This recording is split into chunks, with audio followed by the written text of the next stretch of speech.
Rate कम करना ये होना ही चाहिए, क्योंकि अंतर्राष्ट्रीय कच्चे तेल के जो दाम हैं वो ऐसे हैं कि रेट ये नहीं होना चाहिए। जो नीति भी बनी थी राष्ट्रीय स्तर पे वो फ्लोटिंग रेट की थी कि जब वो कच्चे तेल के दाम बढ़ेंगे तो रेट बढ़ेंगे, जब घटेंगे तो वो घटेंगे।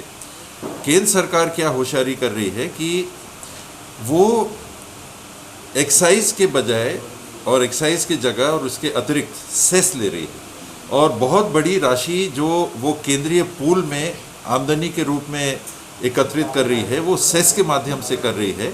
और उसमें अव्यवहारिकता ये है कि सेस की राशि राज्यों के साथ बांटी नहीं जाती। तो एक तरफ वो शुद्ध एक आमदनी का जरिया बना के अपने पास राशि को रख रहे हैं टैक्स के रूप में, और एक्साइज जो लगता है जिसका 42 या 41% राज्यों को मिलता है उस एक्साइज को कम कर दिया। उनकी डबल होशियारी देखिए कि एक तरफ ऐसा दिखाने की कोशिश कर रहे हैं कि हम रेट कम करने पे पहल कर रहे हैं,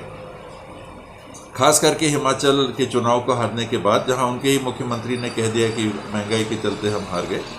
और वहीं दूसरी तरफ अपने जो आमदनी का जरिया है उसको प्रभावित नहीं होने दे रहे हैं रेट कम करने के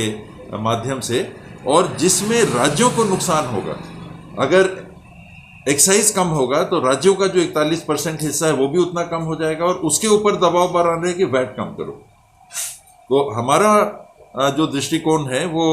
कंज्यूमरों को राहत मिले उस बाबत है। माननीय मुख्यमंत्री जी से भी इस बाबत बात हुई है, और उनसे चर्चा के बाद में एक नोटशीट हम आजकल में, कल ही मेरी विभाग के प्रमुख अधिकारी से बात हुई थी कि आप प्रपोजल बना दीजिए और माननीय मुख्यमंत्री जी के समक्ष हम उसको प्रस्तुत कर देंगे कि ये जो कमी आई है उसके अलावा और कुछ कमी हम दे सकते हैं क्या। जो छत्तीसगढ़ लैंड लॉक्ड है, हमारे चारों तरफ अन्य राज्य हैं, उत्तर प्रदेश है, झारखंड है,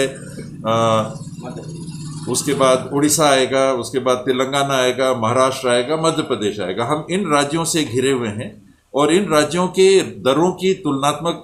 विवरण को मैंने मंगाया भी था, उसको देखा भी है। तो पेट्रोल की क्या स्थिति है, डीजल की क्या स्थिति है।